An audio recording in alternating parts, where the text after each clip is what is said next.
So folks, welcome to our channel, Living in Fort Lauderdale with Kevin Seuss. So, today we're going to talk about something that a lot of other folks have been kind of shying away from a little bit. So we're going to talk about why you should avoid moving to a certain location, as opposed to just embracing moving to a certain location. And what we're talking about really is just some of the things that you really want to look at to possibly avoid if you are adverse to these types of scenarios. So today we're going to talk about avoid moving to Deerfield Beach unless you can handle these 7 negatives. I mean, don't get me wrong. Deerfield Beach is an absolutely beautiful place, and we love it. Suzanne and I go there quite frequently. We love hanging out at the beach. They have some fantastic restaurants and some fantastic places to hang out. Okay, but and you've probably seen some other videos that talk about the things why you shouldn't move to South Florida, why you shouldn't do this or shouldn't do that. But they talk about weather, they talk about tourists, they talk about traffic and whatnot. We're going to cover some of that too, but we're also going to talk about some of the reasons that you may want to, a bit of a deeper dive into some of the reasons what you may want to look at, or things that if these are not to your liking, that you may want to avoid moving to Deerfield Beach.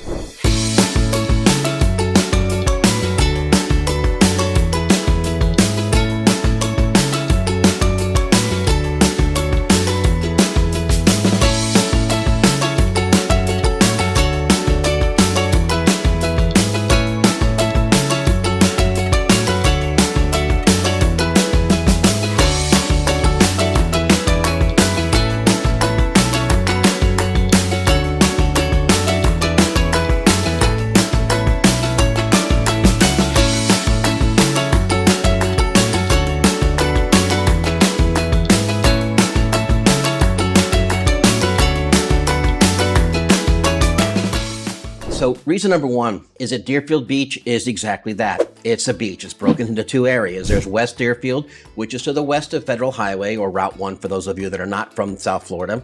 Okay, and then there's East Deerfield Beach. Now, Deerfield Beach itself is a barrier island, so it is subject to wind and subject to floods, and it's not really that high above sea level. As a matter of fact, it's probably the average height above sea level on Deerfield Beach, the barrier island, is about anywhere between 6 to 12 feet. Anything above 12 feet, and you're relatively safe from flood insurance and all those kind of hazards. Anything below 12 feet, and you may want to consider looking at it a little closer, because anything lower than 12 feet is usually subject to flood insurance. In most areas in South Florida, and Deerfield Beach is certainly no exclusion, the flood insurance and the wind insurance can add thousands to your insurance bill every year. Okay, so so when buying a home, so you want to take these into consideration. What's the elevation of the home, especially if you're looking at a single family home?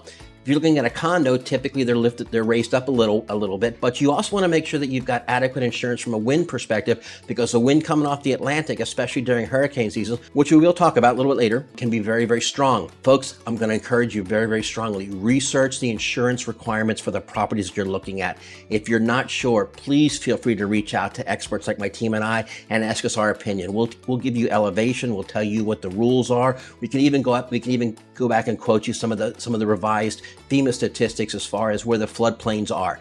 Definitely something to think about before you make the jump. If you are risk adverse from an insurance perspective, it may be something that you really want to consider, and it may be a hinge point between whether you choose to move to Deerfield Beach, relocate to Deerfield Beach or not. Reason number 2, okay? Now, granted, this may be a little more subjective, because Suzanne and I are from Georgia, and we are from the heart of the South, and we're kind of used to that Southern hospitality, especially coming from Northeast Georgia, where we're just a stone's throw from Athens and the University of Dogs. Go Dogs! No offense to anybody else, but go Dogs. So some folks in Florida may have a very laid back or entitled attitude, while others may have rather strong, specific attitudes. This is something that you need to be taken into consideration. This can lead to disagreements. We've seen it. We've seen disagreements in parking lots. We've seen disagreements in the grocery store. We've seen disagreements in bars and in pubs. But just because Deerfield Beach is geographically in the South doesn't necessarily mean you get the same type of Southern hospitality that you get from being in South Carolina, or you get being in Georgia or Alabama or Mississippi, or the areas that most folks traditionally consider to be Southern hospitality. The reason for that is really, really simple. Deerfield Beach, like much of South Florida, is a melting pot. There are folks from all over the country. There are folks from all over the world that come in, and while it makes for a wonderful meld, you get experience and exposure to all kinds of great cultures. Some of the nuances that folks have a tendency to attribute to the South it's a little bit lacking. If you're looking for a place that's laid back, and if you're looking for some of the southern hospitality, something that you're going to really need to take into consideration as to whether or not you get used to that. Now, okay, one of the things we suggest is to research the community, research the neighborhoods. If you're not sure, reach out to experts like my team and I. We can give you all kinds of insight into the neighborhoods, what the makeup is of the neighborhood. Is it predominantly owners? Is it predominantly renters? All the kind of information that you will need to make a good decision on that. The other thing is that once you get down here, you'll join local groups and local organizations so you can get a feel for how things are to help kind of ease your transition into South Florida and especially into the Deerfield Beach area. So welcome to our channel, Living in Fort Lauderdale with Kevin Suze. We, as much as we love doing our videos, and we truly do, one of the things that we really love is helping folks out with any real estate related questions about anything going on here in South Florida, Fort Lauderdale, or any of the surrounding areas. So if you have any questions, please feel free to ask us any questions. Give us a phone call, shoot us a little text, DM us, drop us a note, drop us a comment below, okay? And also you can click the link and set up a time where we can chat for about 45 minutes about all the questions that you may have. And with this market, with the way this market is right now and things that are going on here in South Florida and things that are going on more specifically in the Fort Lauderdale and surrounding areas, there's a lot of questions folks have. Please feel free to go ahead and reach out and let us know. If you would consider subscribing to our channel, hit the subscribe, okay? Hit the bell to get notified every time we drop a video. And please, if you like what we say, let us know. If you don't like what we say or don't agree with it, that's okay too. We want to hear from everybody. It's what makes the channel well-rounded and what makes it so appealing to everybody. So go ahead and drop us a note. Now, this is something that unfortunately we've experienced a little bit ourselves, and we've experienced this a lot with a lot of our clients, both buyers and sellers. And down in South Florida, and down especially Deerfield Beach is no exception, it's very, very difficult to find good, reputable contractors. There's no shortage of people who are listing out on Craigslist or listing out on Home Advisor, on Angie, and there's no disrespect meant to any of these marketing organizations, but when folks come out, they're more than happy to show up and give you an estimate on what the costs are going to be. However, when a time comes for them to do the work, okay, they show up with their hands out and they want a lot of money up front. You need to make sure that you do your due diligence. And we call it LBI for short, licensed, bonded, and insured. If the contractor that you're considering working with is not licensed, bonded, and insured, keep moving, keep looking. If you're not sure, let us know, hit us up. We can certainly help you up with some of the folks that we've dealt with, and we can help you to also avoid some of the folks that some of our clients have dealt with, and we kind of keep them on a little bit of a list, okay? The other thing is if you're not familiar with South Florida, you're not familiar with Pompano Beach or Broward County or Deerfield Beach, anything that you do outside of pretty much painting could require you to have a permit, okay? And you need to make sure that, especially if you're not from around here, if you're not from down and around, you're not familiar with all the permitting rules, make sure that the contractor understands what's needed to do to get those permits, and make sure that they're going to take care of that for you. Do not pay anything, and I mean anything, until you've walked through the permitting process and you are convinced that they understand what needs to be done.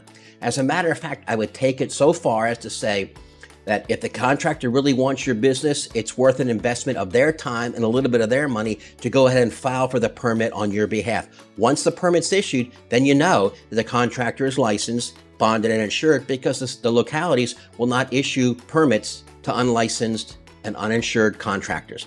Definitely something to keep in mind, especially if you're looking to buy and do some renovation work, or if you're looking to do some upgrades or any type of investment where you're going to be investing some money into improving the property. Reason number 4, okay? And I have to laugh, because if I don't laugh, I'll pull my hair out, okay? It's driving. Now, I've lived in many, many places around the world. I've driven in some of the most difficult locations. I've driven in Paris. I've driven in England, where they drive on the other side of the road. I've driven in the Far East. I've driven all over Europe, okay? And I will tell you that down here in South Florida, and especially some of the smaller areas where there's not a whole lot of infrastructure available, driving can be a challenge, especially when you're looking at when we have high season, where we have a lot of additional folks coming in to visit or temporary residents. We call them snowbirds, but that's just folks that are coming down from the north to spend the winters down here. And folks, don't get us wrong, we love it when you come down. You help our economy. We welcome you coming down. A lot of our friends we see seasonally, and they are terrific, and we appreciate them coming down. Traffic in Deerfield Beach,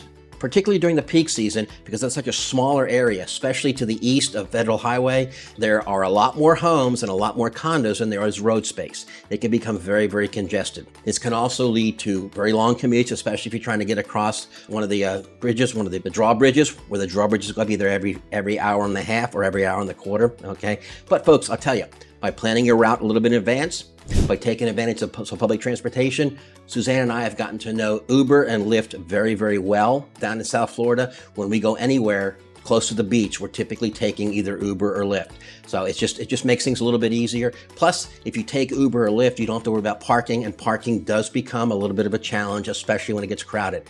Parking is expensive and parking is somewhat limited. So folks, plan your routes out. Keep in mind that just because you're down and just because you're driving doesn't mean that there's going to always be something available, and doesn't mean that it's always going to be a wide open road straight out to the beach or to wherever you're going. Reason number 5, folks, and it kind of fits in a little bit with the parking and with the traffic and everything else, but what we're really talking about is a seasonal population. In areas like Deerfield Beach that rely very heavily on seasonal traffic, anywhere between the months of October through April, through late April or early May, we call it the high season. And the population of Deerfield Beach, Pompano Beach, the Fort Lauderdale area, surrounding area, I mean, even as far south as Miami and South Beach, as far north as West Palm Beach, the population in some cases doubles, and in a couple of cases it could treble.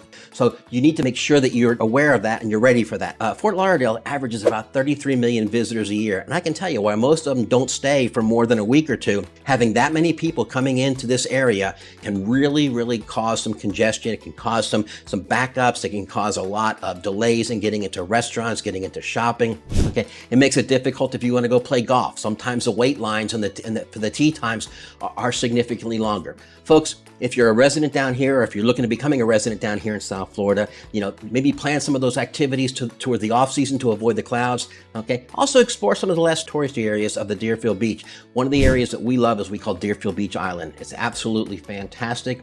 You can go hang out. It's a beautiful, beautiful area. You can go hang out, have a nice little picnic. Very relaxing, very calming. There's a number of other areas in and around Deerfield Beach that you can look at, but also make sure that you're aware that during the months of, say, October through April, you're going to experience a significant increase in the population, and you just need to be prepared for it. If that's not to your liking, that may be another thing that you need to consider before making your decision to move down here or to basically transition down to the Deerfield Beach area. Folks, reason number 6, okay, I don't know how else to say it, but just kind of come out and say it. It's not cheap to live in paradise. I don't know how else to tell you. It's just not cheap to live in paradise. There's higher property taxes, there's higher cost of living, and Deerfield Beach is no exception. Okay, the property in Deerfield Beach can be very, very high, especially for those more expensive homes. Some of the homes in Deerfield Beach are upwards of $3, $4, and $5 million. Not only is there an impact on the property taxes for those homes, but there's also a kind of a ripple effect, if you will, for the homes that are close in to those homes that are higher valued. Now, folks, keep in mind, when you buy a new property, regardless of where you are, the taxes are going to be adjusted based upon the purchase price. You may have bought a property that somebody's been in for the past 10, 15, 20 years. The taxes are artificially low because there's been no reason to change it. The tax rate changes as soon as the property changes hands. The tax rate will be levied on what the new purchase price is. Keep that in mind. The cost of living here in Deerfield Beach, and taxes aside, you have insurance, especially if you're looking at single-family homes. The cost of insurance has skyrocketed here in South Florida. As a matter of fact, all over Florida. It's just one of these things that's going on, and I know the state of Florida legislature is working on trying to fix that, and we're trying to give them as much support as we can, but you need to be aware of it. Property taxes and insurance for property is much, much higher here in South Florida, and the Deerfield Beach area is no exception than a lot of other places around the country. The overall cost of living is about 9 to 10% higher in Deerfield Beach. You're going to pay a little bit higher for things like groceries. You're going to pay a little bit higher for public transportation because basically there is none. You're going to pay a little bit higher for some of the miscellaneous pieces, but the bigger pieces are going to be any of the businesses that are going to realize increases in their costs are going to pass that on through to the consumers. It's just the way it works, and something you need to keep in mind. I would strongly suggest that you either reach out to experts like my team and I to find out what you need to be making or what you need to be earning in order to facilitate your transition or to facilitate your move to the Deerfield Beach area. We can certainly work with you on that. If you're not sure, please ask. There are a number of websites that you can look at also to kind of figure out if you're making X amount here, what do you need to make to be living in Deerfield Beach area. Also, if you're thinking about coming down and renting for 6 months to 12 months, be aware the rental market in South Florida as a whole, and Deerfield Beach is no exception, is very, very tight. Expect to pay premium rents for premium properties here in Deerfield Beach. I'm not really sure how to say it, so I'm just going to basically, as I said before, I'm just going to call it as I see it. It's the political climate, okay? Without going into who's right and who's wrong and who's better, who's worse, and all those kind of things that get into arguments and potentially get into very, very heated discussions in restaurants and in pubs and in bars, okay? Florida and Deerfield Beach's political climate changes actually more than the environmental climate changes, okay? It's just whatever way the wind's blowing that day, things are changing, okay? And folks have very, very distinct and very definitive, and in many cases, they are very opposite sides of the pendulum from the standpoint of their political views and their political beliefs, okay? You just need to be prepared when you come down to the Deerfield Beach area or the South Florida as a whole, that there are folks that may not share your same beliefs, and they're going to challenge you on it, okay? And folks, I will tell you, they are very, very vocal about it. I lost count of the number of times where Suzanne and I have just basically put our heads down. We do kind of snicker a little bit, but it's the arguments that go on and the discussions that go on. You know, if they weren't so animated, if they weren't so strong and animated, they would be even more funny. Just be prepared that there are folks that are going to agree with you, and that's terrific. And there are folks that are not going to agree with you, and they're going to do their level best to try to convince you to see their side. Kind of wrap things up. Deerfield Beach is a beautiful coastal town that may be a perfect fit for some, but it's important to weigh both the positives and the negatives before making a move. The town's high cost of living, there's somewhat limited job opportunities, the extreme weather we can experience, especially from June through November, the overcrowding, the limited cultural activities, and maybe deal breakers for some. And ultimately, folks, it's not important whether you decide to move to Deerfield Beach or not. What's important is that you do the research so that you make the decision that works best for you and your family. Whether you're a retiree looking for a laid-back lifestyle, or you're looking for your family, looking for a community-oriented town, Deerfield Beach really does have something for everyone. But taking the time to consider these 7 negatives and preparing accordingly are what's going to allow you to make the most of your move, and it's going to allow you to make the best decision. So we strongly encourage you, if you have any questions, please feel free to reach out. Drop some questions, any questions you have in the box. If you're not sure, go ahead and shoot us a little text, give us a little phone call, little email, click on the little Calendly link below, okay, and set up a time where you can chit chat for 40-45 minutes, kind of answer any questions that you may have. If you would, please subscribe to our channel. It's how we can help grow our channel. And don't forget to hit that little bell so you get notified every time we drop a new video. And share the videos with your friends. If you hear something that you like, definitely let us know and definitely let your friends know. If you hear something that you don't like or you disagree with, definitely let us know so that we can go back and research it and make sure that we're giving everybody the up and up. Make sure we're giving everybody the straight 411. Thanks so much, and until next time.